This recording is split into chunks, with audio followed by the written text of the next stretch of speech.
Muy buenos días. La Dirección de Educación Continua de la PUC les da la más cordial bienvenida al webinar Educación Continua, ¿Cómo logramos un aprendizaje trascendente? Este webinar que organizamos forma parte del programa de formación docente que la Dirección de Educación Continua organiza y que tiene como objetivo fortalecer las competencias de los docentes de educación continua para el desarrollo de sus diversas actividades en la Pontificia Universidad Católica del Perú. Pero también busca crear espacios de encuentro y diálogo como este, en el que participan expertos internacionales en diversas temáticas vinculadas a la mejora de la educación continua. Agradecemos a todos los que se han conectado para participar de este interesante webinar sobre educación continua, cómo logramos un aprendizaje trascendente.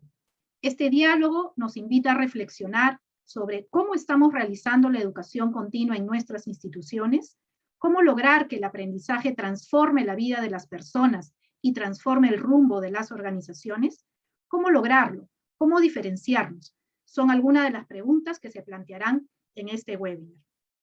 Antes de iniciar este diálogo con nuestros invitados, quiero dar la palabra al magíster Flavio Aucejo, director de la Dirección de Educación Continua, quien nos dirigirá unas palabras. Muy buenos días con todos y con todas y bienvenidos a este webinar. Como ya ha señalado Patricia, Educación Continua, cómo logramos un aprendizaje trascendente.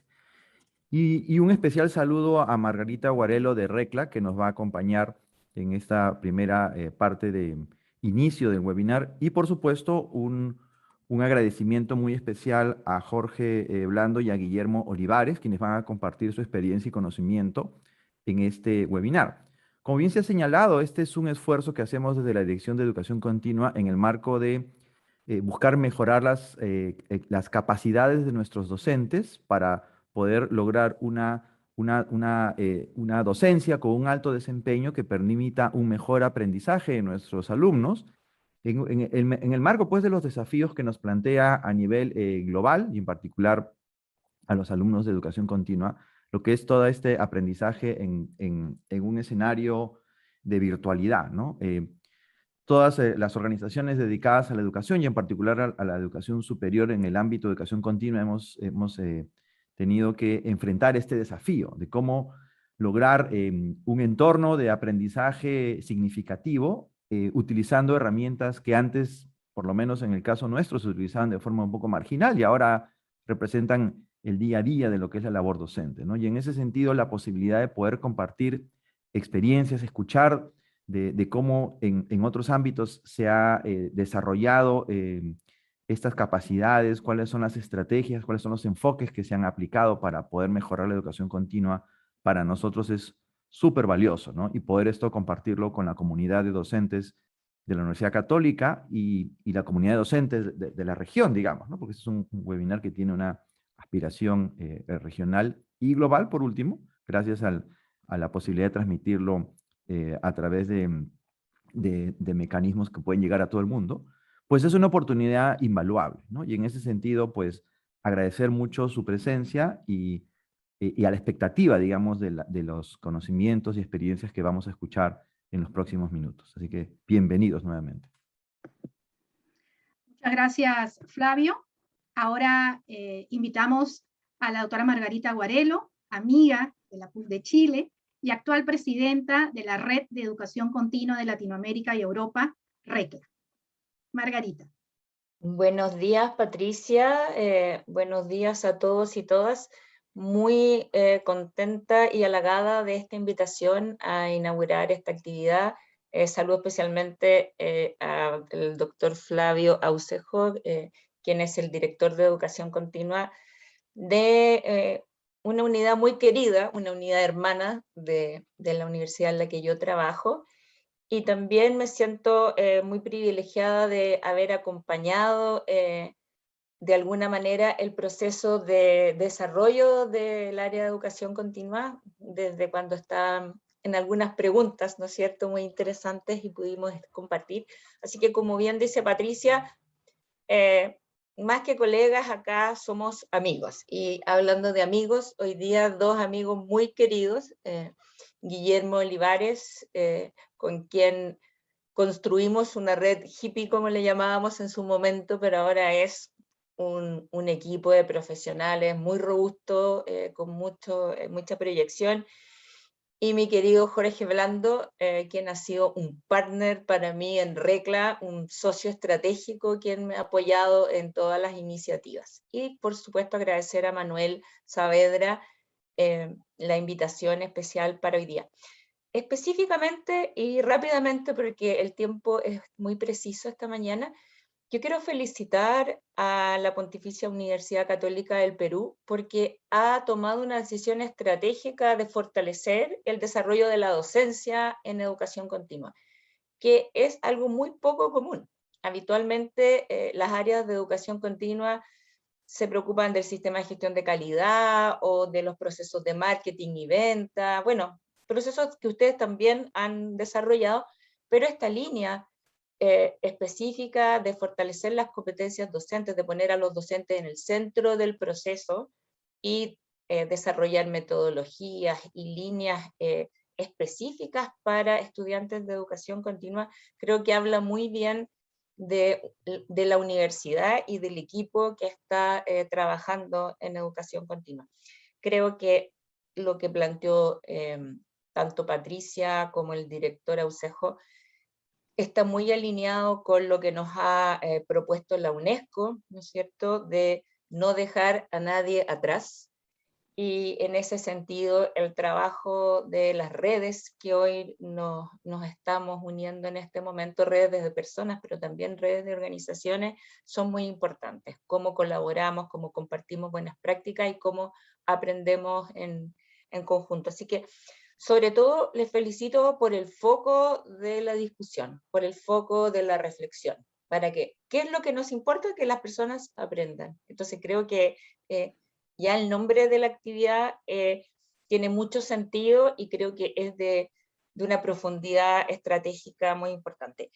Y lo otro que personalmente creo, y yo creo que en ese sentido ustedes como universidad lo han hecho bastante bien, es que creo que la educación continua y el lifelong learning son como el futuro, por decirlo de alguna manera, de las universidades. Entonces, avanzar en la construcción de ese futuro y ir pensando cómo uno va a ir construyendo universidad, pensando en todos estos nuevos estudiantes que van a participar de ella, creo que es un desafío muy importante. Y bueno, para continuar la reflexión, yo quiero aprovechar esta instancia para invitarles a participar del encuentro de Recla. Ya muchos de ustedes han participado en otros eventos. Lamentablemente este año se hizo compleja la participación presencial, porque habría sido hermosa, porque va a ser en la ciudad de Porto, que es una fiesta por sí misma, pero pueden participar de manera virtual. Todos quienes son, la PUC-P es una socia muy antigua de Recla, por aquí vi a Ana Velasco, que es como socia fundadora de Recla, yo creo, y además fue su presidenta, así que aprovecho de saludarla.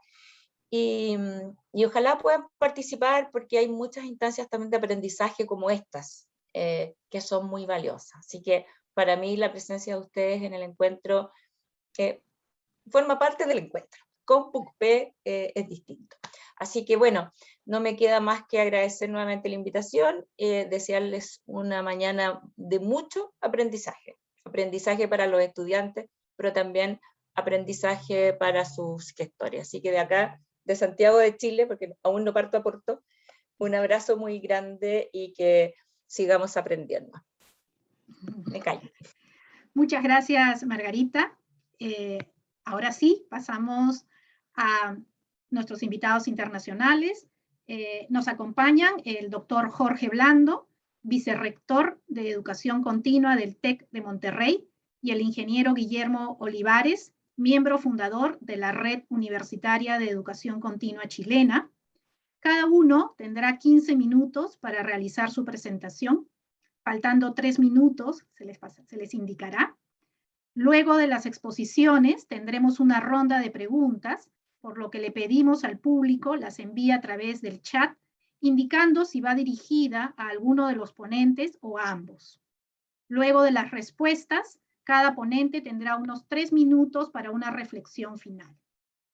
Iniciamos con el doctor Jorge Blando, ingeniero mecánico, administrador por el Tecnológico de Monterrey y maestría en administración por EGADE Business School.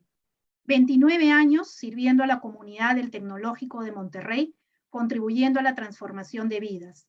Director general de sorteos por 14 años, líder fundador del grupo de sorteos universitarios que organizan sorteos para apoyar sus fines, miembro del consejo y equipo directivo del NIC México, y a partir del 2017 colabora como vicerrector de educación continua en el TEC de Monterrey. Doctor Jorge Blando, tiene usted el uso de la palabra.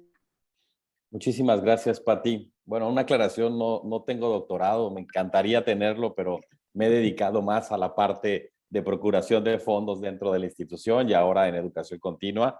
Gracias, Pati, por tu presentación. Gracias a Manuel por la invitación, a Flavio. Qué gusto convivir en este espacio con Margarita y con Guillermo de la Red Chilena, de RECLA y de la Red Chilena, fundadores de la Red Chilena, quienes admiro mucho. Pero sobre todo me encanta estar aquí en la Pontificia Universidad Católica de Perú con los docentes. Elegí transmitir esta plática, esta charla, compartir experiencias con muchos aprendizajes todavía desde el Tecnológico de Monterrey, aquí en la sala de profesores inspiradores de la Rectoría del Tecnológico de Monterrey, porque voy a hablar con profesores que son más que inspiradores, entonces les pido que me tengan un poco de empatía y comprensión, compasión diría hasta yo, porque les trataré de compartir algunas experiencias que estamos viviendo ahorita en el TEC de Monterrey, algunas reflexiones que estamos haciendo sobre el aprendizaje trascendente. Me imagino que deben de estar por ahí ya viendo mi pantalla. Si alguien me dice que sí, por favor. Sí, Jorge, sí. Buenísimo, gracias. Pues esta presentación ha sido fruto no de mi trabajo únicamente, sino del trabajo de una serie de colaboradores aquí en el Tecnológico Monterrey que hemos ido construyendo esta reflexión al interior del TEC. Pero quisiera empezar partiendo de algo que ya todos sabemos, ¿no?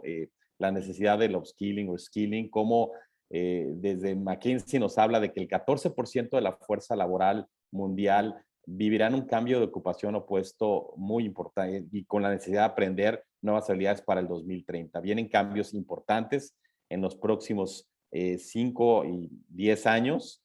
Ya los estamos viviendo hoy en la pandemia, como muy bien por ahí se comentaba hace rato. Y bueno, para que las organizaciones, tanto la sociedad civil como empresariales, mantengan el status quo y puedan mantener su relevancia, cada persona que colabora en una institución va a requerir alrededor de 25 días de capacitación y desarrollo de habilidades al año. Así que esta reflexión que se hizo en el Foro Económico Mundial está reflejando con mucha claridad que se requiere y se va a necesitar mucho de aprendizaje, de educación continua, de lifelong learning. El problema es que hay muchísimas opciones, ¿no? Y no hay a cuál irle. Entonces, me traje esta reflexión que hacen Jackie, Patty Phillips sobre las razones de por qué se tiene que medir el impacto en los programas de aprendizaje. Como hay tantas opciones y tanta variedad el día de hoy, por dónde aprender, creo que las universidades tenemos que apostarle al aprendizaje trascendente, al aprendizaje de impacto, al aprendizaje de alto impacto. Además, nos lo piden los Chief Learning Officers de las organizaciones, hablando muy particularmente de los programas in company, que nosotros en el TEC le llamamos University for Organizations. El 71% de los CLOs están usando o planean usar el retorno a la inversión en el futuro para evaluar sus programas de capacitación. Y lejos de verlo esto como una amenaza, deberíamos de verlo como una gran oportunidad que tenemos para medir si realmente nuestro aprendizaje está generando trascendencia en las organizaciones y en las personas, ¿no? El plantearnos medir el impacto y medir un retorno de la inversión que se hace a los programas de formación en las organizaciones nos ayuda a generar mejores programas, nos ayuda más que eliminar a ver cómo hacerlos que generen mayor impacto, a probarlo ante la comunidad también, adentro, sobre todo dentro de la organización. Es lo que los CEOs esperan de las organizaciones.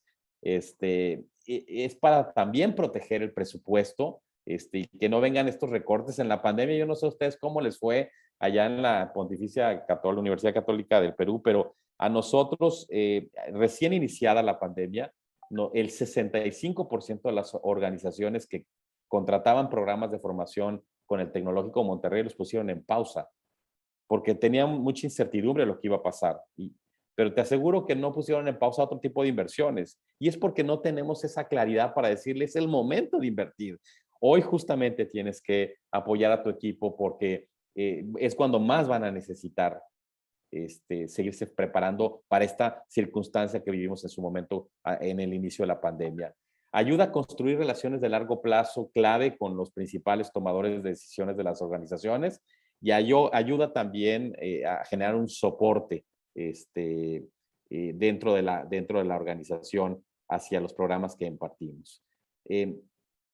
Déjenme platicarles cuál ha sido la experiencia del TEC en este tema de un modelo de impacto, sobre todo en los programas que hacemos sin compañía. Son 15 minutos, no podemos hablar de toda la educación continua. Decidí enfocarme al tema de organizaciones y en el TEC hicimos la reflexión de cómo podemos empezar a construir un modelo de educación, de aprendizaje basado en el impacto. Y entonces dijimos, bueno, desde luego tenemos que tener evidencia de la satisfacción del participante y de la organización. Y eso es lo que normalmente hacemos las unidades de educación continua. Cuando termina un programa, le preguntamos al participante su grado de satisfacción, si realmente le fue relevante el contenido, cuál es la experiencia del profesor, cómo estuvo los servicios. Eso ya lo hacemos. Pero cómo nos vamos más allá y medimos a través de un desplazamiento de KPIs y de, ¿por qué no?, también de competencias hacia las personas que participan. Entonces traigo a colación el modelo de Kirkpatrick, que seguramente todos conocemos, donde se establecen estos 4 niveles para evaluar la efectividad y el impacto de un programa de entrenamiento.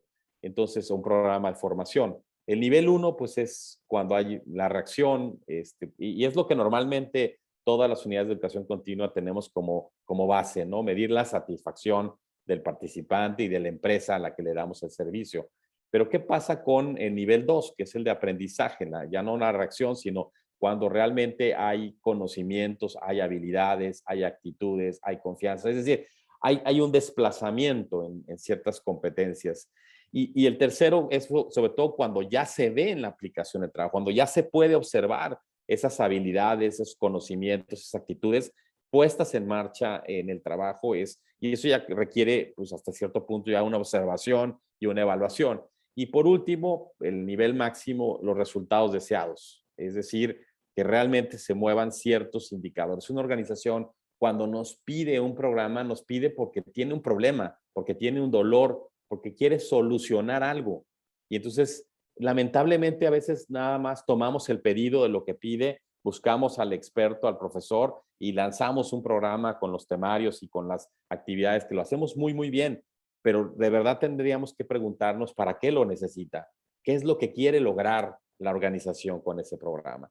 Y un programa va a ser mejor en la medida que los participantes queden satisfechos, que genere un aprendizaje de largo plazo, que genere cambios de comportamiento en el trabajo, que produzca obviamente resultados en la organización. Entonces, traje a colación aquí a Simba. Yo creo que todos vimos El Rey León, la película del Rey León. Bueno, yo tenía a mi hijo pequeño y entonces en el TEC decimos que más que programas de entrenamiento, formación, lo que necesitan las organizaciones son soluciones de impacto basadas en aprendizaje. Yo les decía al equipo, mira, si lo resumimos es como Simba, ¿no? Simba, esta figura de este cachorrito que se perdió, se sintió culpable de la muerte de su padre porque así lo engañaron y se perdió por un momento en el camino, se volvió poco relevante para la aldea, para el grupo, para su familia, se escapó, huyó y tuvo que llegar un maestro a hacerle ver la importancia y la trascendencia de su rol hacia su comunidad y bueno, regresa y lo hace. Entonces yo les decía, es justo lo que estamos construyendo, soluciones de impacto basadas en aprendizaje, donde lo que buscamos es el impacto, no solamente el transmitir un conocimiento. Y entonces, ¿cuáles son esos puntos clave para poder construir este modelo? Pues, desde luego, primero interpretar bien cuál es la necesidad del cliente. Y tiene que haber antes un diagnóstico, un proceso consultivo. No podemos lanzarnos a querer ofrecer un programa sin tener una claridad de lo que necesita la organización, cuáles son esos indicadores de desempeño que se requieren mover dentro de la organización, cómo alineamos nuestra propuesta, los entregables, cómo le vamos a dar seguimiento durante la ejecución del proyecto, pero ir más allá de evaluar solamente la satisfacción, sino ir a documentar ese impacto y a presentar a la organización el impacto y ¿por qué no pedir que nos den oportunidad de publicarlo? Aquí lo importante es que no termina nuestra labor cuando se termina el último módulo del diplomado, del programa, del curso que estamos dando, sino cuando realmente después de varios meses, nosotros en el TEC lo estamos haciendo, 6 meses después empezamos a medir el impacto de lo que dijimos que queríamos mover para ver si realmente se movió. Y para ello, pues se requiere pues, el ciclo de coordinación de acciones, porque no todo depende de la unidad de educación continua y no todo depende del profesor y del coordinador académico del programa, sino que también se requiere la parte, lo que le corresponde al participante y a la empresa. Entonces, es muy importante declarar muy bien, captar muy bien la petición que nos está haciendo la organización, declarar muy bien lo que sí podemos y lo que no podemos lograr, declarar entonces cuáles son los indicadores que nos van a permitir estar seguros de que hubo cumplimiento en la promesa y luego pues declarar por parte de la empresa, de la organización, que una satisfacción hacia lo que hicimos. Y ahí hay una serie de actividades que lo hemos ido cuidando en un journey que ahorita les comparto. Entonces, ¿cuáles son las preguntas clave que le debemos de hacer entonces a las organizaciones? Pues primero es, ¿qué se quiere lograr a futuro? ¿Dónde quieres estar? ¿Cuál es tu propósito? ¿Para qué lo quieres lograr? ¿Y dónde estás? El punto número, ¿dónde estás hoy? ¿Cuál es tu punto de partida? ¿Dónde estás ubicado en este momento?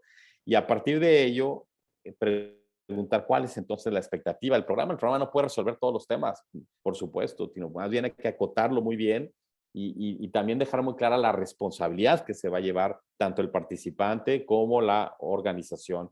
Y luego, ¿qué indicador es el que tiene actualmente la organización, si es que existe algún instrumento de medición para que nos permita luego validar si realmente después de vivir este proceso que hacemos seguramente con mucha calidad de enseñanza realmente y aprendizaje realmente genere un impacto?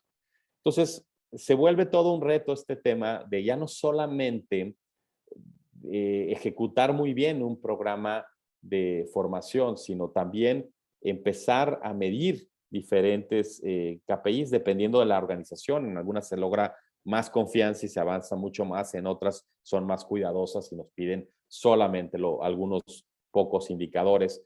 Pero debemos de medir KPIs de impacto económico, cualitativo, pero también cuantitativo. ¿Y cuáles son esos? Nosotros en el caso del TEC llevamos 4 años midiendo el Net Promoter Score, el índice de recomendabilidad, tanto de la organización como del participante, con muy buenos resultados, actualmente con un 86 de NPS, a pesar de que estamos todo en digital. Y luego ver la efectividad, es decir, la percepción del cumplimiento del alcance. A través de las preguntas clave, ver si después del programa se logró esa expectativa que se tenía. Pero a nivel cuantitativo, pues buscar el retorno de esa inversión que se hizo en ese programa. Y eso, pues, se puede ver si generó más ingresos, si disminuyó costos, si se logró hacer más eficiente un proceso, si hubo una disminución de la rotación. Por lo tanto, no todos los programas a los que estoy ahorita hablando en el TEC pueden llegar a tener este tipo de medición, pero estamos caminando sobre todo en aquellos programas que tienen que ver con formación de líderes y los que tienen que ver con excelencia operacional son los programas en los que estamos principalmente piloteando este modelo de impacto. Y desde luego, pues también la cuantitativa que tiene que ver con las personas, qué desplazamientos. Entonces utilizamos alguna rúbrica, alguna evaluación 360, algún instrumento propio que tenga la empresa para tener un diagnóstico, un punto de partida y luego medir qué pasó con un punto final después de cierto tiempo de haberse terminado de entregar el programa. Obviamente hay que documentarlo y para documentar el impacto, pues desde luego hemos hecho un trabajo intenso por sugerir con claridad cuáles son los verbos que se quieren lograr con medidas y medida económica para que las conversaciones con las organizaciones les ayudemos a tener más claro qué es lo que quieren lograr y a través de nuestro programa. Y tenemos un journey de implementación donde nuestros asesores de organizaciones, tenemos actualmente en el TEC alrededor de unos 45 profesionales muy exitosos, extraordinarios, gente muy comprometida con el TEC, conoce muy bien a la institución, pero que sobre todo son muy buenos para preguntar, son muy preguntones, y siempre que están en un contacto con una organización, en el TEC tenemos programas para organizaciones de alrededor de 1,500 empresas, y bueno, tenemos una actividad muy continua, y esto es clave, de dedicarle el tiempo al espacio de preguntar, de entender qué es lo que origina esa necesidad, esa posibilidad de apoyo hacia la organización. Y luego entra el coordinador académico con un equipo de desarrollo de soluciones específico, expertos en andragogía, en tecnología educativa, que lo que hacen a partir de esas preguntas clave, normalmente tienen una segunda visita para afinar ese diagnóstico, pero lo que una vez que ya queda muy claro es construyen una propuesta a partir de esas preguntas clave. Y, Jorge, tienes 3 minutos. Sí, muchas gracias, ya voy terminando. Y la oficina de proyectos, que es un área que acompaña al equipo, se asegura que las respuestas clave estén planteadas en la propuesta que se le hace a la organización. Una vez que la propuesta se acepta y se ejecuta el proyecto, se evalúa el programa a través de algún instrumento, de alguna documentación del impacto. La oficina de proyectos termina de documentar el impacto que nos reporta ya el coordinador académico, y al término del proyecto y después de un cierto tiempo se le presenta al cliente con un cierre oficial con impacto, con una carta de satisfacción, una carta de recomendación, cuál fue el NPS, y sobre todo se queda en un repositorio virtual la documentación del impacto, ¿no? Y bueno, pues esto es un poco lo que yo quería en esta mañana empezar a abrir y a discutir. Ahí están los datos de contacto, mi correo, mi celular, cómo me pueden encontrar en LinkedIn. Pero lo interesante es, y quisiera cerrar con esto, ustedes que son los profesores, los docentes, las personas que impactan de manera directa en la transformación de la vida de las personas y de las organizaciones, yo creo que deben de plantearse y cuestionarse si su aprendizaje, si su proceso de enseñanza-aprendizaje está siendo verdaderamente de impacto. Y creo que en la medida que vayamos caminando todos hacia un modelo de este tipo, podríamos tener todos más tranquilidad y más seguridad de que estamos impactando para el bien de nuestra región, de nuestras personas, de nuestras organizaciones. Termino con una frase que escuché del profesor Indalecio Cardoso, un profesor paraguayo. Acabo de estar hace 3 semanas, creo que fue que estuve por allá, y me encantó la frase y se las quiero compartir, sobre todo a ustedes docentes. Solo el amor hará posible el milagro de la educación. Podemos tener procesos, podemos tener métodos de impacto, pero realmente lo que provoca el milagro de la educación es el amor que ustedes tengan hacia los aprendedores, hacia las regiones, hacia las comunidades. Y pues bueno, pues esa sería mi participación. Termino yo para darle ahora pues el espacio a mi colega Guillermo. Muchas gracias, Jorge. Por favor, les recordamos que formulen sus preguntas a través del chat, ¿no? Pueden ir dirigidas a Jorge o a Guillermo. Una vez que terminemos de escuchar la presentación de Guillermo, pasaremos a la ronda de preguntas.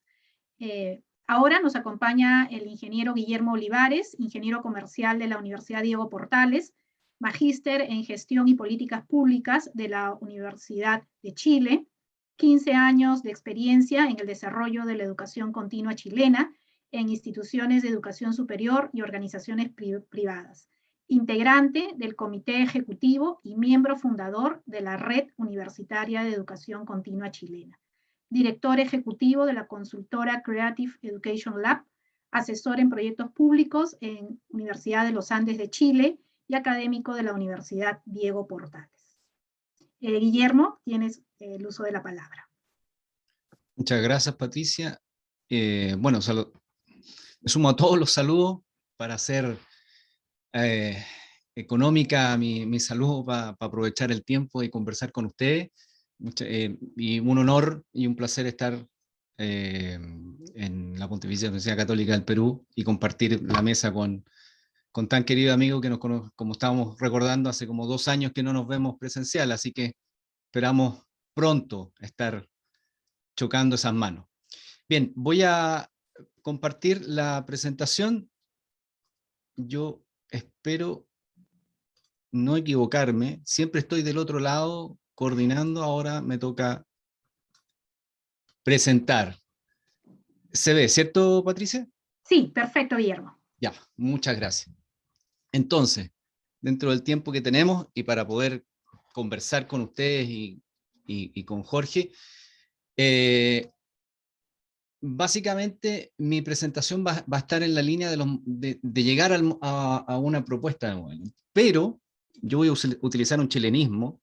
Yo sé que Jorge habló en el español, digamos, sin acento, tratado de no utilizar ningún mexicanismo, podríamos decirlo así, pero yo sí lo voy a hacer. Y mi foco va a estar en el rol de la universidad en el desarrollo de educación continua. Creámonos el cuento. El chilenismo, creámonos el cuento, significa que realmente nos empoderemos de el efecto que tiene la educación continua y cómo esto realmente tiene que ser un issue, un tema muy relevante dentro de las universidades, independientemente de que las universidades sigan manejando todas las áreas más tradicionales y más convencionales. Además, un cambio, como voy a decir hacia el final, un mindset shift, ¿cierto? Un cambio de mentalidad respecto a cómo tenemos que abordar en las universidades y cómo lo han abordado, y el ejemplo, qué mejor ejemplo que el que nos ha dado Jorge, de cómo el tecnológico lo ha puesto en relieve.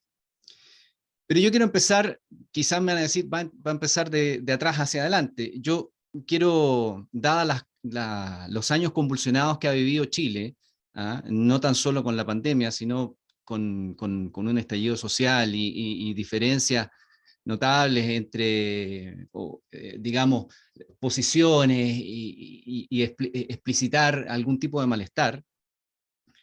Pero yo quiero partir con algo que salió en nuestro país, que es una encuesta muy relevante. Yo no sé si ahora las encuestas tienen tanto poder como antes o previsión, dada los resultados, pero en la última encuesta CEP llama muy poderosamente la atención para bien el rol de la universidad. Y si ustedes se fijan en una de las preguntas que hace este panel, dice, a continuación le voy a leer los nombres de algunas instituciones, de acuerdo con las alternativas de la tarjeta, ¿cuánta confianza, repito la palabra a propósito de la moción que nos dice Jorge, cuánta confianza tiene usted en cada una de ellas? Y miren ustedes, en primer lugar están las universidades. Ahora, dentro de esta, digamos, posición, claro, se esconden algunos factores que uno podría intuir. Por ejemplo, hoy día las universidades están formando parte de la solución de la pandemia, en investigación y desarrollo. En Chile se han involucrado mucho ex post, ¿cierto? En las demandas sociales y en todos los procesos que estamos viviendo, políticos sociales. Hay una confianza en que, particularmente en Chile, dada alguna explicación que voy a dar después respecto a los salarios, mejoran la calidad de vida futura de las personas. Las trayectorias estudiantiles y las trayectorias vitales al menos pasan en algún momento por alguna pasada en la universidad, y es ahí donde empezamos a tomar el concepto de educación continua de lifelong learning. Y como última intuición, ¿cierto? Han logrado en la medida de lo posible mantener su actividad a pesar de las cuarentenas. Es decir, las universidades además han tratado de tomar, ¿cierto? A pesar de las asimetrías que se pueden dar, una continuidad en su funcionamiento. Pero, ¿cierto? Hay desafíos que permanecen y que son ex post pandemia. Tal como dijo Jorge, aquí no vamos a poder abordar en profundidad muchos temas de educación continua, pero sí es bueno pensar que ya con la pandemia incorporada, internalizada y ahora tratando de hacer, no sé si la vida normal, pero esta nueva vida, las universidades también tienen que ir pensando en que más que la frase cliché de qué cosas están para quedarse, si realmente vamos a ser capaces, ¿cierto?, de incorporar ciertas cosas que el mundo de la educación continua sea como sea que lo estaban tomando algunas universidades, ya lo ha hecho. Y ahí expongo varias cosas. La metodología de enseñanza. Por fin estamos validando la educación a distancia. En Chile hay mucha, y sigue existiendo mucha, no sé si reticencia hoy día es la palabra, pero existe ahora menos distancia en entender que la educación a distancia es posible. Si tú lo planteas hace 10 años, muchos de los participantes hoy día en este webinar, claro, te miraban con una ceja hacia arriba y te decían, ¿cómo es educación a distancia? Y recordemos que esto viene de hace mucho atrás, educación por vía correo. Los que nos acordamos de eso, a pesar de que me vea tan joven, soy bastante antiguo y me acuerdo de esa línea oye, estudiaste por correo y ahora estudiar en línea. Pero como les menciono, hubo mucha reticencia en su inicio y hoy día parece que teníamos razón los que promovíamos que la educación a distancia se podía hacer. Las capacidades institucionales, ahora hay financiamiento. Hoy en la pandemia estuvimos obligados, pero entonces quiere decir que es posible entender que existen proyectos de educación, en términos de educación continua, que son posibles de financiar y es posible robustecer a los equipos de gestión universitaria, porque esto no puede seguir siendo también una unidad propiamente tal. Hay mucha evidencia dentro de las instituciones en la que se forma una unidad de educación continua y la unidad es realmente una unidad, una sola persona. Entonces, hoy día lo hemos robustecido. ¿De qué manera eso lo vamos a prolongar en el tiempo?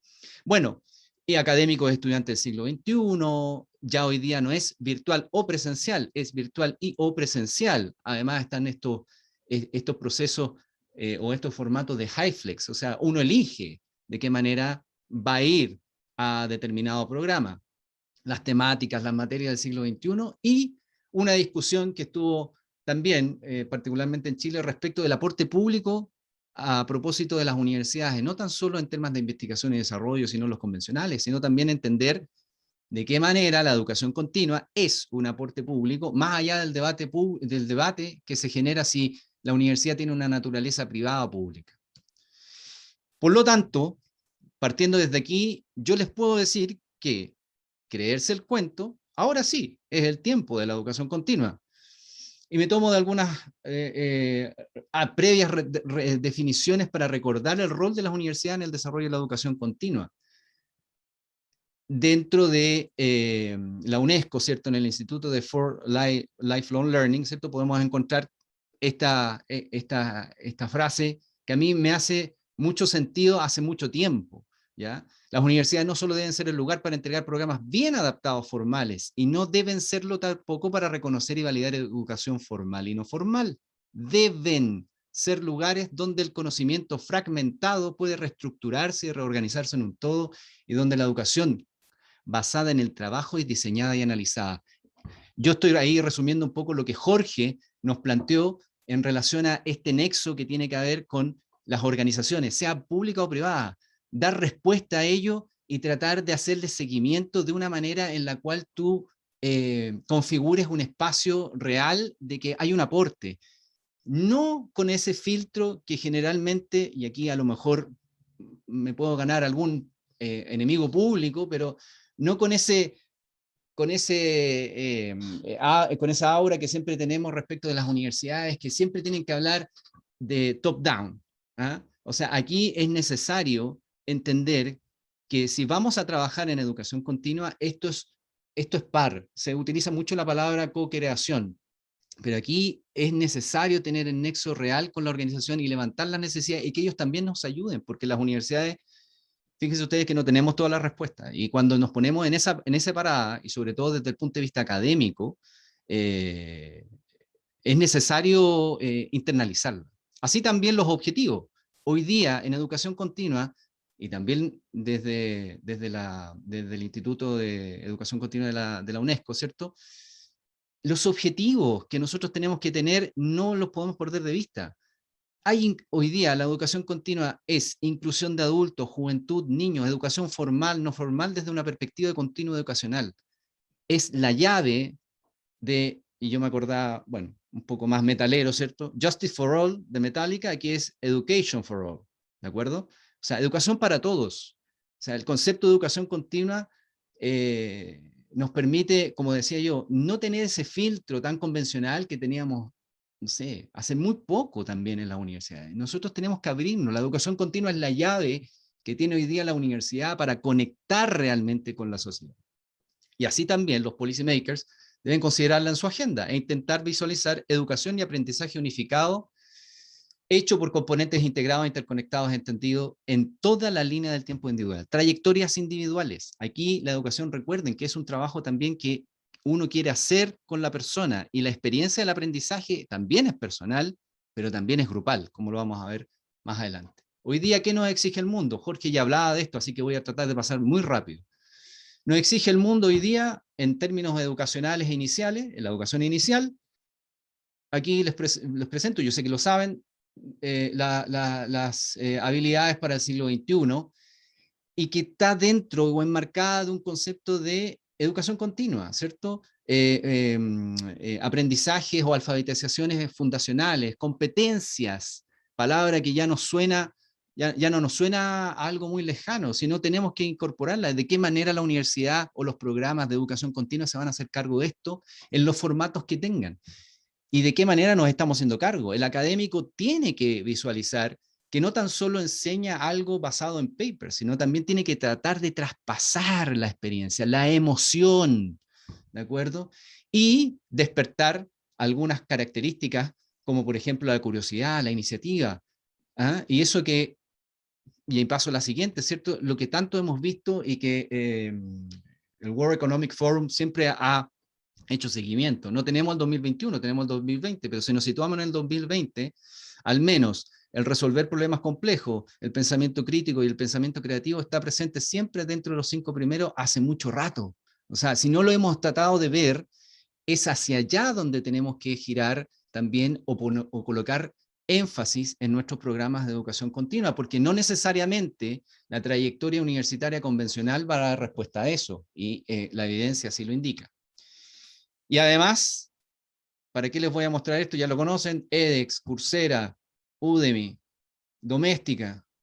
Hoy día no, el reto ya no es en educación continua. Además, agregarle otro pelo a la sopa, la educación continua no es tan solo nuestro núcleo, sino es una visión y análisis global donde quiero estar. Aquí estamos mirando al Tecnológico, aquí estamos mirando a la Pontificia Universidad Católica del Perú, aquí estamos mirando a la Universidad de Chile, aquí, etcétera. O sea, estamos mirando ya no de manera local, ni siquiera regional, estamos mirando de manera global.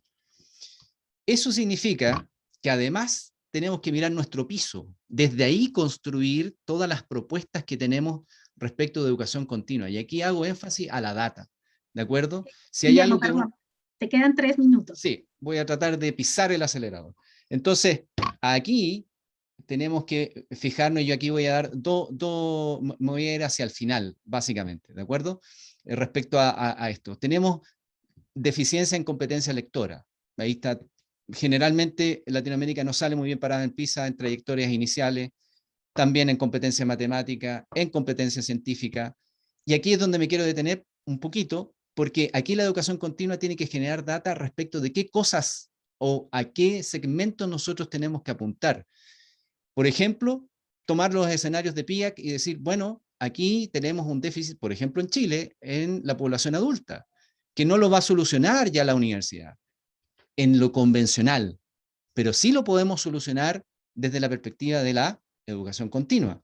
Los déficits y los datos están ahí, el desempeño en razonamiento matemático, con una alta eficiencia en un bajo nivel, el porcentaje de adultos con comprensión lectora también en bajo nivel. Y además, esto entenderlo, por eso digo que la creación de data, en de qué manera esto contribuye al nivel educativo respecto a las competencias evaluadas y otras características en el impacto en los salarios. Y si ustedes se fijan, en Chile por lo menos, todavía los años de educación dice mucho respecto del sueldo que se gana. Pero si nos vemos el promedio OCDE, vemos que está bien distribuido entre años de educación y experiencia. Por lo tanto, la educación continua tiene que tener una fijación respecto al equilibrio entre traspaso de experiencia, porque yo quiero ir y volver a mi organización a cumplir lo que la universidad me prometió, ¿cierto? Un buen programa, algo que yo pueda aplicar, algo que me sirva, algo que sea útil, porque necesariamente eso se va a traspasar, como dijo Jorge, en algunos KPI, ¿cierto?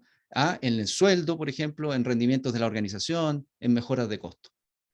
¿Cuál ha sido nuestra respuesta desde la educación continua?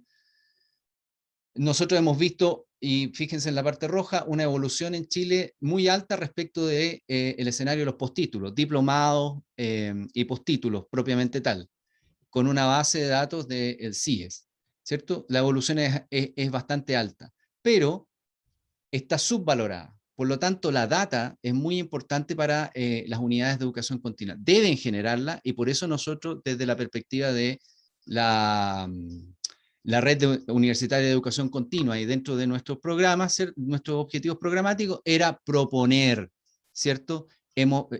Mediante esa, digamos, situación de generar data, la red también se agrupó y pudo realizar muchas actividades, como por ejemplo, un estudio de caracterización de la educación continua en Chile.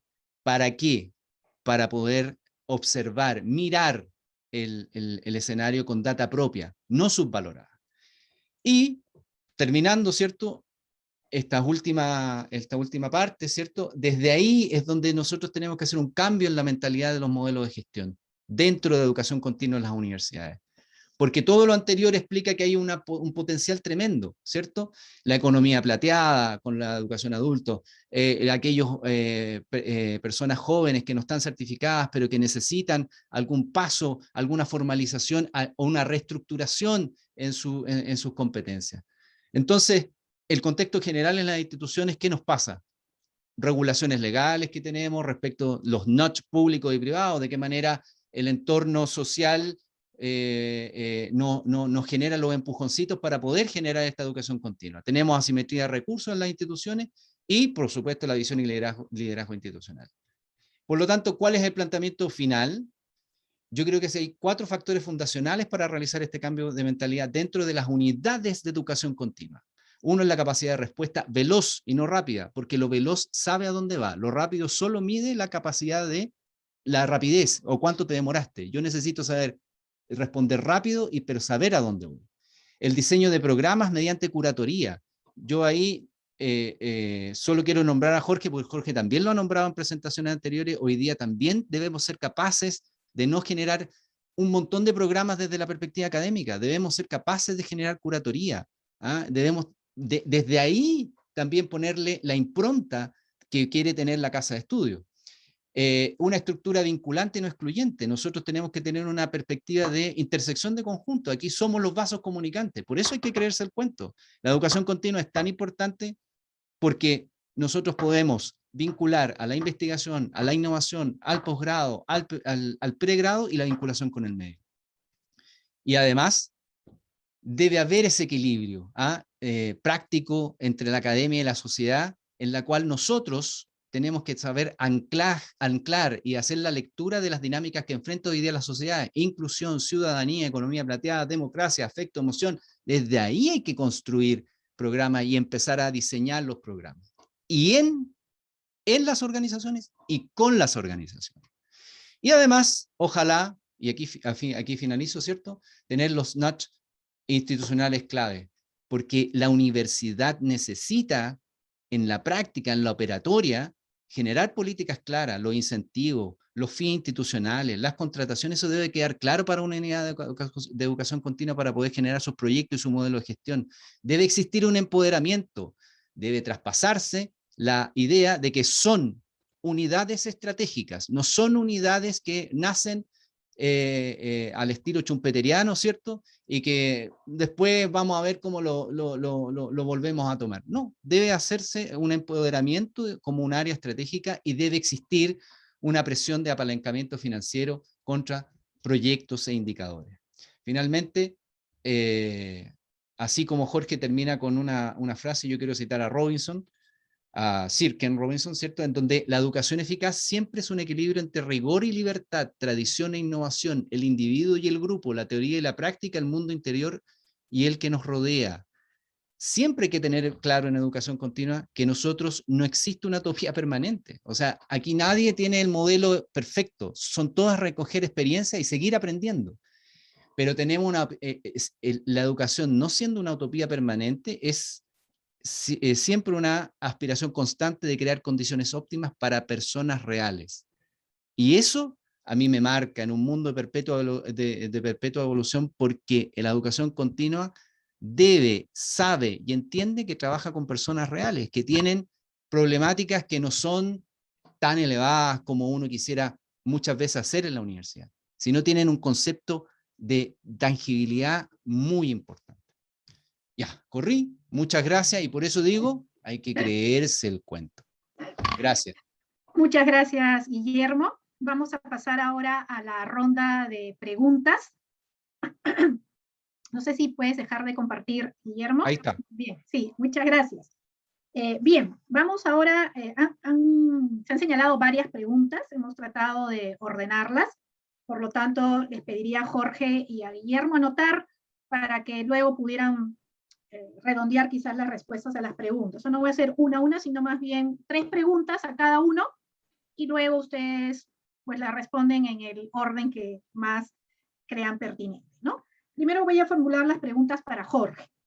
La primera de ellas tiene que ver con el modelo que nos has mostrado, ¿no? El modelo planteado de Kirkpatrick y cómo ustedes lo han implementado en el TEC de Monterrey. Y si este modelo, dado que es, según lo que has explicado, básicamente se da para cursos o capacitaciones en in-house, si es que este se puede realizar para cursos que no son in-house, es decir, para participantes que provienen de diversas organizaciones, pero diríamos más bien para cursos de modelo abierto, de diseño abierto, ¿no? Y una segunda pregunta tiene que ver más bien con la formación de los docentes, ¿no? Es decir, ¿qué tan importante es la aplicación de estrategias de enseñanza-aprendizaje en modalidad virtual versus los contenidos y experiencia del profesor? Es decir, si tenemos a un profesor con contenidos y experiencias, pero las estrategias, ¿qué tan importante es uno frente al otro, ¿no? La tercera pregunta tiene que ver con también el modelo que has planteado. ¿Cómo se puede asegurar que lo aprendido, ¿no? Por el participante le dará valor, ¿no? Durante la aplicación en la realidad, durante la aplicación en su espacio de trabajo, diríamos así, ¿no? Estas son las 3 preguntas por ahora, ¿no? Y voy a plantear 3 preguntas a Guillermo. Ojalá que luego nos alcance el tiempo para hacer algunas preguntas a ambos. Una pregunta de cierre quizás. La primera pregunta planteada para Guillermo tiene que ver con el crecimiento de la educación a distancia o de la educación virtual en tiempos de pandemia, ¿no? Es decir, cuánto ha crecido, cuánto ha aumentado la experiencia de la educación a distancia para la educación a continua, y qué aporte ha tenido esta experiencia en tiempos de pandemia. La segunda pregunta tiene que ver más con, diríamos, ¿qué experiencia tiene Chile, o si tú tienes conocimiento más bien sobre la formación técnica? Es decir, la formación técnica, educación continua para formación técnica, ¿no? La experiencia chilena, si tienes algún dato o comentario que pudieras realizar al respecto. Y la tercera pregunta tiene que ver más con lo último que señalaste, que parece que es sumamente interesante, es cómo articular, ¿no? El pregrado, el posgrado y la educación continua, ¿no? Estos 3 aspectos, diríamos, medulares en una universidad, con la innovación, la investigación y la vinculación con el medio. Y si las propias universidades o la universidad o en la red han comentado cómo trabajar esta articulación. Esas son las 3 preguntas por ahora. Vamos a ver cómo nos va con el tiempo. Adelante, Jorge. Bueno, entonces trataré de ser muy directo en las respuestas. Gracias por las preguntas, muy buenas. Identifiqué que David fue quizás la primera que planteaste, David Iguchi. Y bueno, efectivamente, el modelo de Kirkpatrick no solamente lo estamos queriendo aplicar y aplicando ya en los programas In-Company, sino también en mucha de la oferta que hacemos a personas en el catálogo. Le llamamos U4P. ¿Cómo lo estamos haciendo? Pues a través en el diseño del programa incluye un reto de aplicación. Es decir, Hay programas que no, hay programas que solamente son, pues, te sientas, escuchas una idea, interactúas, aprendes, que es la educación continua tradicional. Pero cerca del 40% de los programas del TEC ya incluyen que para desarrollar la competencia y yo poder evidenciarla y poder darte el certificado, necesitas aplicar lo que estás viviendo en tu vida y en tu entorno profesional. Y bueno, ya lo estamos haciendo y esa es una manera de poder medir también el impacto, ¿no? A lo mejor no a nivel organizacional, en bajar rotación o en crecer ingresos, pero sí a nivel personal en un movimiento de diagnóstico. Eso sería lo primero que contestaría. La segunda pregunta que también por ahí interpreté que viene por ahí de Isabel y se me hizo muy interesante y tuve que ir a mis fuentes a checar mis datos, ¿verdad? Encontré que cuando hicimos recientemente un estudio de correlación de qué era lo que el participante de la educación continua valoraba más de nuestros programas, encontramos una sorpresa, que la correlación del punto 82, con una del punto 82, es el reto de aplicación. A mí me sorprendió muchísimo. Es decir, las herramientas de enseñanza-aprendizaje fueron por mucho la que mayor impacto tiene en la percepción que tiene el aprendedor. Por supuesto, el docente sigue siendo importante, muy importante. En la relevancia de los contenidos nos dio punto 62 y en la evaluación del docente, el punto 56. Claro que el docente tiene peso, claro que la relevancia en el contenido también, pero lo que hemos aprendido aquí en el TEC, al público al que nosotros estamos atendiendo, es justamente que lo mayor es el reto de aplicación. Entonces se reforzó el tema del modelo de impacto y de llegar hasta el último nivel o al tercer, cuarto nivel en el modelo de Kirkpatrick. Y la tercera pregunta, que identifico que hay una parte de Manuel Acosta y otra parte de María del Rosario, lo que diría es lo siguiente, hay que confiar en el milagro de la educación, ¿no? O sea, sí hay impacto, ¿verdad? O sea, nada más que hay que intencionarlo más, ¿no? Y por eso reitero el tema del reto de aplicación, ¿verdad? Ahí es donde realmente puedes observar que la persona está incorporando lo que los profesores le están compartiendo. Entonces, para serles bien franco, María del Rosario, hemos iniciado apenas con liderazgo y con excelencia operacional en todos los programas de estos, ¿va? Y lo que hemos notado es que hay quick hits, hay impactos que se generan durante el programa y hay que levantarlas, son las hanging fruits, ¿no? Las que están a la mano, ¿no? Los hanging fruits, pero también está los 6 meses, a los 6 meses hacemos una medición y lo que hacemos es, hay un modelo de acompañamiento, es decir, y hay una pregunta que hacía también David por ahí, nosotros ofrecemos un programa de formación cuando vemos que la solución es un programa de formación, cuando vemos que la solución es una consultoría, es una consultoría. Y en ambos casos estamos procurando, apenas estamos en los pininos, como decimos en México, en los primeros pasos, ¿va? Caminando hacia, si es un programa de formación, luego le agrego un acompañamiento durante los 6 meses después del programa para garantizar y observar los resultados. Y si es una consultoría, para que no dependa de nosotros toda la vida, le agregamos un componente de formación para elevar las capacidades de su equipo y que no dependan de todos. Así que depende de la empresa el tiempo, depende del tipo de proyecto que se esté impartiendo, pero la mayoría ya empiezan a tener impacto a los pocos meses, durante la formación, los siguientes 6 meses, y como si hiciste un buen diagnóstico al inicio, vas a estar en las preocupaciones reales de la organización y yo creo que no va a haber tanto tema con la bronca institucional porque son las prioridades de la empresa. Con eso termino y ahorita a Carlos y a Luis les contesto por acá sus preguntas directamente en el chat. Gracias, Jorge. Guillermo.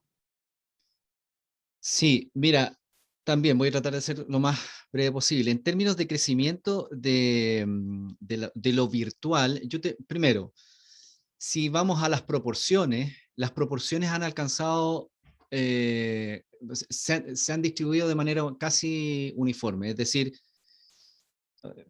lo presencial, evidentemente, dadas las cuarentenas, no se pudo hacer, pero las posibilidades, como yo decía, de los empujoncitos también de política pública, por ejemplo, acá tenemos unos famosos cursos que son de capacitación, que son con franquicia estatal, se hizo toda la exigencia y se hizo todo digamos, el aparataje público para que esos también pudieran tener una flexibilidad y dictarse, si era presencial, de manera virtual. Ahora, esa distribución evidentemente cambió y aumentó explosivamente. Acá se dio un fenómeno interesante en que hubo disposición. ¿Ah? Entre comillas, la pandemia no es ningún incentivo, pero sí dio externalidades positivas. ¿En qué sentido? En el sentido de que las personas se volcaron a buscar, dado la condición de estar en casa, cursos, aplicación, webinars, además las universidades estuvieron dispuestas a eso. Quizás decir cuál fue el aporte es un poco lo que yo explicaba ahí, que realmente, de nuevo usando esa frase cliché, esto tiene que quedar, o sea, ya no puede pasar de que volvamos atrás y que es lo mismo pasa con los trabajos, o sea, si ya se vio que hay resultados positivos, ¿por qué seguir intencionando hacia atrás? ¿De acuerdo? Entonces, hay un resultado positivo, hay muchas universidades que tuvieron que subirse al carro, como se dice, de manera presionada, pero lo hicieron y lograron hacer la modelación para el tema virtual. Con muy buenos resultados algunas y otras de manera simétrica parcialmente. En términos de formación técnica para la educación continua, existe un incentivo bastante grande hoy día al tema de formación técnica. Quizás la dinámica que se da desde la política pública es un poco compleja, ¿ah? No es tan evidente. Y ahí es donde también las universidades, digamos, para nosotros, algunas universidades, no es un foco, porque acá existen los centros de formación técnica y los institutos profesionales. Por lo tanto, ese segmento también está abarcado, pero existe un aumento en la proporción de estudiantes que está prefiriendo la formación técnica. Ahora, yo recomendaría dos cosas. Hay una investigación del 2014 de Ursúa y Bucarey en la revista CEP respecto a los retornos que tiene la educación técnico-profesional, lo pueden buscar en CEP Chile, y es muy interesante ver que los retornos son mayores en técnico-profesional respecto de universitario, para nuestra realidad, que hay todo un mantra de que las universidades nos van a responder a todo, ¿ah? Y que no es tan así. No estoy diciendo que, por favor, no quiero que después me echen de la universidad, sino estoy diciendo básicamente que no tenemos respuesta a todo. Y como yo decía, desde ahí tenemos que pararnos. Por lo tanto, ahí hay un interesante trabajo para que lo puedan revisar y además, así como existe una red de educación continua, también existe una red paralela del mundo técnico profesional, se llama Vertebral, la pueden buscar, www.vertebral.cl, que la conforman todo este circuito de Centro de Formación Técnico y Profesional y tienen bastante data, mucho más acabada, pero les puedo decir que sí están avanzando, de una manera un poco dispersa, pero se avanza positivamente. Y por último, la pregunta del millón, no sé si Jorge tiene la respuesta también aquí, pero ¿cómo articularlo? No, a ver, voy a ser práctico. Debe articularse. La pregunta es de qué manera la institución, dadas sus condiciones, lo quiere articular. ¿De acuerdo? Pero sí tiene que haber aquí una voluntad. Y hay mucho académico. Cuando uno dice en la academia, hey, aquí hay que tener liderazgo, ser positivo, co-creación, colaboración. En el discurso es bastante simple decirlo y los alumnos lo entienden. Y cuando llegan a las organizaciones dicen, oye, pero sé que hay que hacerlo con colaboración, con esto. Bueno, para nosotros, Casa de Herrero, Cuchillo de Palo, también cuesta mucho, ¿de acuerdo? Pero no hay que perder de vista la naturaleza de la educación continua. La naturaleza de la educación continua no es única. Aquí es la combinación de estas áreas convencionales y permitir vincular a la universidad de una mejor forma con estas emociones, ¿de acuerdo? Con estas sensaciones. Por eso la creación de data para educación continua es tan relevante, porque si no, el académico llega y dice, oye, yo creo, basado en papers, un montón de cosas, que esto es lo que necesita una organización, sea público o privada. Pero si tú vas a la organización y le preguntas, dices, sí, es interesante, pero ¿sabes qué? Yo tengo un problema medular aquí.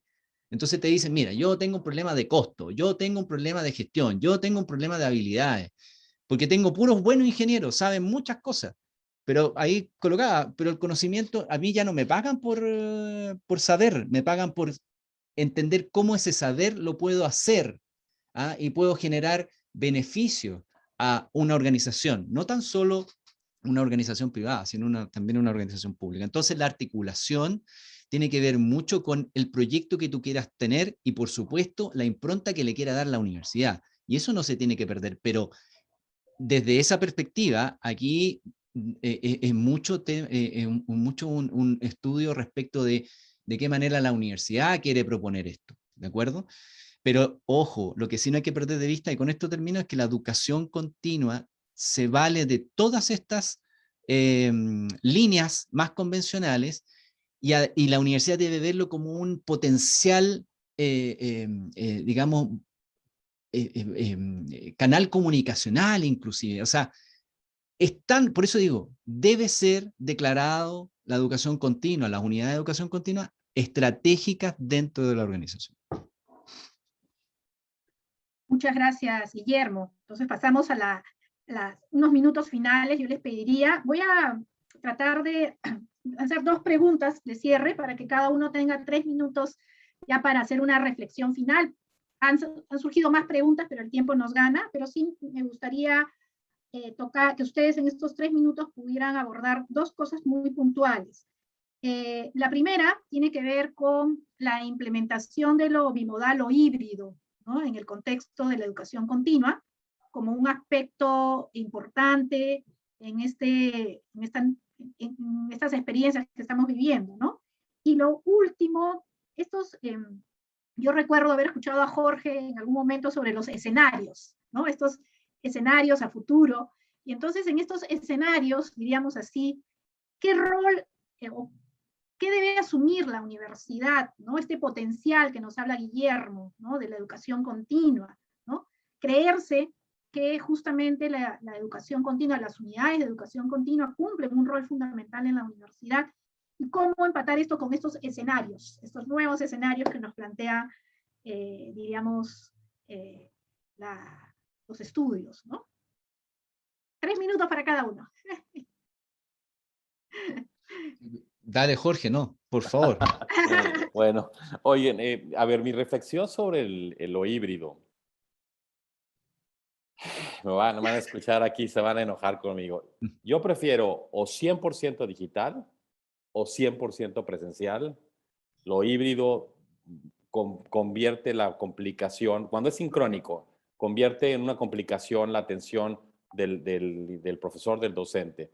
Nosotros en educación continua lo que hemos hecho es 100% digital y estamos diseñando experiencias presenciales intensas con aquellas cosas que no podemos hacer digitalmente, que hay que reconocer que no se pueden lograr.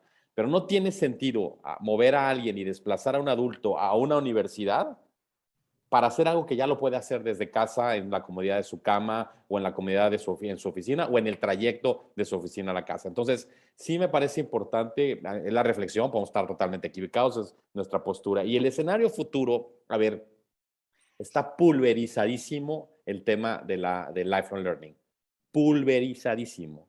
Es una oportunidad enorme para que llegue un gigante, haga una disrupción y en ese sentido, pues domine el mercado como ha estado pasando en otras industrias.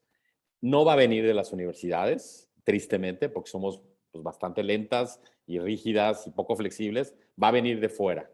¿Qué tenemos que hacer las universidades? Diferenciarnos de toda la oferta que hay afuera, que es muchísima y basta, con justamente el modelo de impacto, que realmente sea una formación que te va a servir, que te va a acreditar, que realmente te va a ayudar a que triunfes en la vida y que te mantengas relevante. Diría yo que, por lo tanto, las universidades sí van a seguir, van a tener un rol, pero tenemos que aliarnos. Tenemos que aliarnos. No lo podemos hacer solos, aliarnos con otras universidades, pero aliarnos con otras organizaciones. ¿Para qué? Para no quedarnos fuera de esta mesa y ir por realmente las soluciones de impacto basadas en aprendizaje. El impacto es lo que nos va a hacer justamente la diferencia y por eso traje este tema a la mesa el día de hoy. Muchas gracias, Jorge. Guillermo. ahora me hace reflexionar, Jorge, respecto a los modelos, ¿ah? No, pero el modelo híbrido. Mira, yo siento que tienes razón en relación y estoy mirando lo que dicen aquí algunos académicos respecto de que el académico, de qué manera trabaja. O sea, está bien tener un académico para todo, pero yo creo que también la forma de instrucción debe tener un modelaje relativamente, digamos, como un rayado de cancha, ¿ah? Y en ese aspecto yo comparto contigo, Jorge, que quizás el modelo semipresencial es un poquito más disperso. Ahora, podría funcionar de manera mucho más acotada, ¿ah? Si nos ponemos prácticos, quizás una sesión de inicio y una sesión de cierre, y el resto así. Claro, yo comparto contigo, sobre todo con los modelos digamos, de programa de educación continua con amplio espectro, es decir, 300, 200, por ejemplo, trabajos para sector público en la cual tienes que capacitar a 300 docentes. Bueno, ustedes saben que Chile es muy largo, ¿cierto? Norte, sur. Entonces, claro, ahí te podría servir con sesiones inaugurales. Pero lo importante ahí también es ver que el traspaso a los académicos. Yo creo que si aquí hay alguien que se ha llevado, y yo me saco el sombrero, tengo mis hijos en el colegio y uno es académico, pero además trabaja con la economía plateada en académicos, es decir, con gente que ya, digamos, esta parte de la alfabetización digital la tenía, decía, no, yo hago mi PowerPoint, incluso podría ir hasta con el libro en la mano y hacer las clases, pero esto le pegó también de sopetón. La universidad dijeron, bueno, vamos en algún momento a capacitarlo de a poquito, como Jorge dice, con una velocidad de respuesta. Por eso yo digo, más que velocidad, o sea, uno tiene que ser veloz, pero saber a dónde va a llegar, porque ser rápido y no saber a dónde da lo mismo. Entonces, en el modelo de gestión de la educación continua, uno tiene que ver también de qué manera tiene a estos profesionales, a estos académicos, empoderados también en todo lo que significa la plataforma. O sea, de hecho, todos hemos tenido problemas con Zoom, que si uno lo ve, Zoom es muy sencillo. A la larga, hoy día casi todos ya nos hemos alfabetizado en Zoom, Meet, cualquier cosa. Pero por Dios que le cuesta al académico. Pero no porque no sepa, sino porque de nuevo vuelvo a los notch. ¿De qué manera le damos ese empujoncito también? Y ya se me fue lo otro, pero en términos de reflexión final, yo voy a tomar mucho lo que también la otra parte digamos, que nos presentó Jorge para incorporar al modelo. No puede haber buenos programas si no está verificado el impacto que tiene. Uno. Y dos, no podemos hacerlo todo. Las universidades no tienen respuesta a todo. Entonces, curatoría. O sea, si hay un consejo que uno siempre les da a las universidades, y decir, compadre, me salen los chilenismos a flor de piel, ¿eh? Y yo le iba a decir el mero mero a Jorge, ¿eh? El punto es que si hay una digamos, una buena instancia para que se vayan, no a reflexionar, sino digan de qué manera operamos algo operatorio, hagan curatoría. O sea, eliminen, corten, no tengan miedo. Yo también hago clase y yo también evalué programas. Y uno sabe que el académico cree que lo que te trae es lo último de lo último de lo último. Y lo digo con mucho respeto, teniendo un pie en la academia. Pero no es así, y tienen que estar dispuestos a entender que como contraparte, la parte profesional de gestión les va a decir, excelente, buena idea, pero mira, tengamos criterios de evaluación, tengamos criterios que sean compatibles también con algunos programas que responden a políticas públicas. ¿De qué manera se pueden financiar? No le tengamos miedo a decir, oye, hay que financiar este proyecto, con 10 personas no me alcanza. Esas situaciones hay que también transparentarlas. Por eso digo que hay que empatizar, en definitiva, con todo este modelo de gestión y con las personas tanto profesionales como académicas. Pero el modelo necesita, evidentemente, que tú tengas transparencia y generes accountability también de la educación continua. Porque Jorge bien lo sabe, yo no puedo, a propósito de lo que yo presentaba en el modelo de gestión, Yo no puedo ir con un vicerrector o con académico o con el propio rector y decirle, rector, aquí está la unidad de educación continua, vamos a hacer maravilla. Pero denos un tiempo, pero bájelo a papel, dígame, ¿contra qué? ¿Qué objetivos va a cumplir? ¿Cuál es su curatoría? ¿Cómo responde esto a las políticas de la universidad? ¿Y de qué manera me vas a solucionar cosas? Como por ejemplo, vinculación con el medio, integrar departamentos de investigación y desarrollo, ¿ah? Por ejemplo, el tema de los patentes siempre es una medida de acreditación institucional. ¿Cuándo va a ser una medida en la cual la gente sepa, ¿por qué una patente a mí me puede servir para formarme y para aplicarlo en mi institución? Y puede ser que la patente o el gallo que hizo la patente, o el tipo, perdón, pueda, ¿cierto?, ser cooperador dentro de un programa de educación continua. Y eso tú lo tienes que llevar. Y también el investigador sacarse un poco ese mantra de que él está por sobre Dios y que necesariamente tiene que poner los pies en la tierra, porque, ojo, una de las críticas que yo no alcancé a mencionar, que se les hizo a las universidades en la época del estallido social chileno, es que las universidades, si bien es cierto, dijeron que, lo voy a poner en simple, dijeron que venía un estallido, nunca se lo comunicaron a la sociedad real, ¿ah? Porque siempre estamos acostumbrados a comunicarnos entre nosotros. Entonces, ¿de qué manera se comunica bien lo que estamos haciendo dentro de las universidades? Entonces, ahí es donde está el potencial de la educación continua, ¿ah? De transformar toda esa cosa media compleja, media de citas bibliográficas, en un asunto que realmente les sirva a la población. Por eso les ponía el ejemplo de Chile. Cómo nosotros estamos con un déficit en muchas situaciones que acarrean los adultos hasta su edad de jubilación, pero cómo en el trayecto nosotros podemos aportar como universidades, en transformarlo, en generar expectativas de que puedan trabajar en su edad plateada. ¿Ah? Esas situaciones son a las cuales tenemos que responder y tenemos que estar obligados a responder. Eso. No sé si Jorge comparte algo de lo que yo dije. Gracias, Jorge. Muy bien, muchísimas gracias. Realmente ha sido un placer escuchar tanto a Jorge como a Guillermo a partir de las experiencias tanto en México como en Chile. Creo que puedo señalar 3 ideas con las cuales podemos cerrar este compartir. La primera, que definitivamente las universidades requieren seguir apostando por la educación continua, por el lifelong learning. Eso es algo que la universidad ya no puede dejar de hacer, ¿no? Y ensayar intentos de articulación entre el pregrado, posgrado, educación continua, ¿no? De tal manera que garanticen los procesos de innovación, de investigación y de vinculación con el medio, ¿no? Ahí tenemos un gran reto en las universidades para ver cómo articulamos. Y creo que ahí a lo mejor ya el próximo año podríamos juntarnos en hacer un webinar compartiendo las experiencias de articulación, ¿no? Que cada uno se lleva. Lo segundo, creo que definitivamente estas experiencias o estas soluciones de impacto basadas en aprendizaje también se convierten en una experiencia importante de poder seguir trabajando.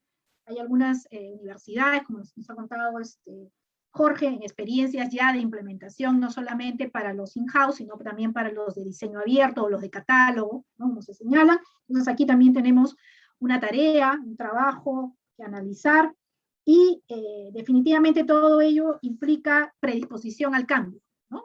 Una predisposición al cambio, la necesidad de transformar las organizaciones, de transformar las instituciones, y creo que acá también tenemos mucha experiencia y de poder saber esto de, definitivamente lo virtual ha venido para quedarse.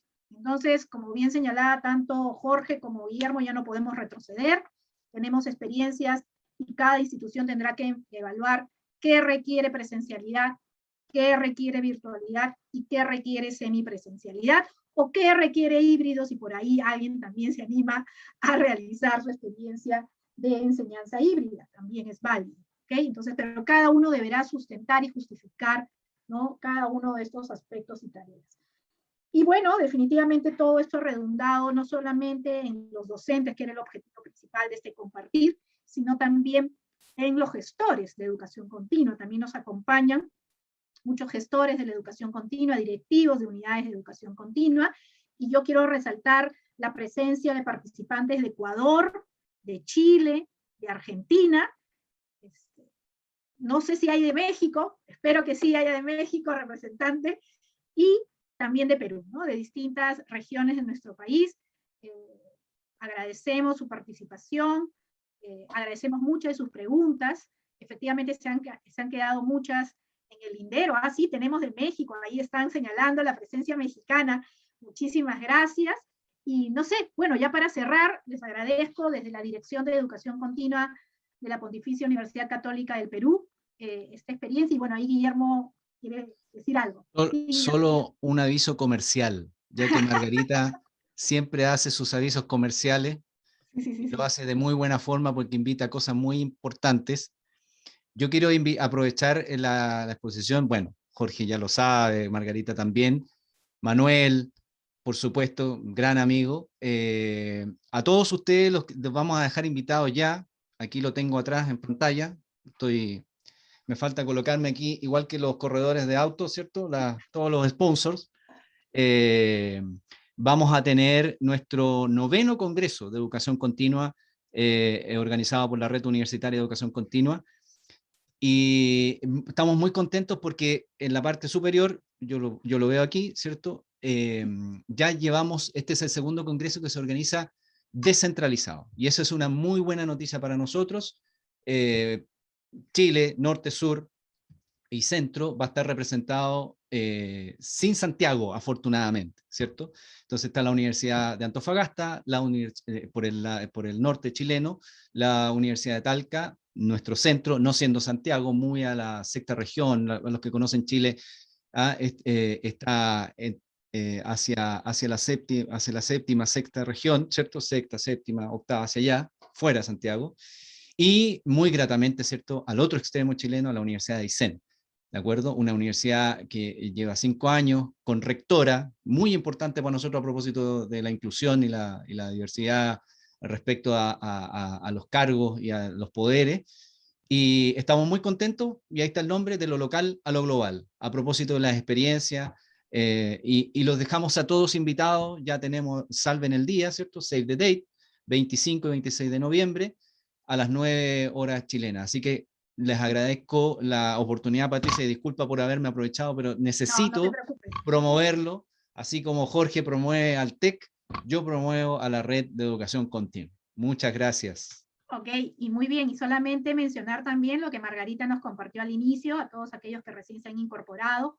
RECLA, la Red de Educación Continua de Latinoamérica y Europa, está organizando también el evento internacional. Pueden entrar a la página web de RECLA, el 4 de octubre, si no me equivoco, se está iniciando el evento, así que también tienen ahí un espacio para poder compartir. Ahí nos encontraremos seguro nuevamente. Y quiero agradecer, por favor, a Novedades Académicas de la Pontificia Universidad Católica del Perú, que es el espacio que nos ha congregado también, que nos ha permitido compartir experiencias. Ustedes pueden ingresar a la página de Novedades Académicas PUC y podrán encontrar, diríamos, esta grabación, ¿no es cierto? Y también la vamos a compartir en los otros espacios. Y también a eventos académicos que nos congrega también en este espacio, en esta sala de Zoom, por haber permitido la realización de este evento. Muchísimas gracias nuevamente a Guillermo y a Jorge, y estoy seguro que nos encontraremos próximamente en otros espacios. Gracias nuevamente.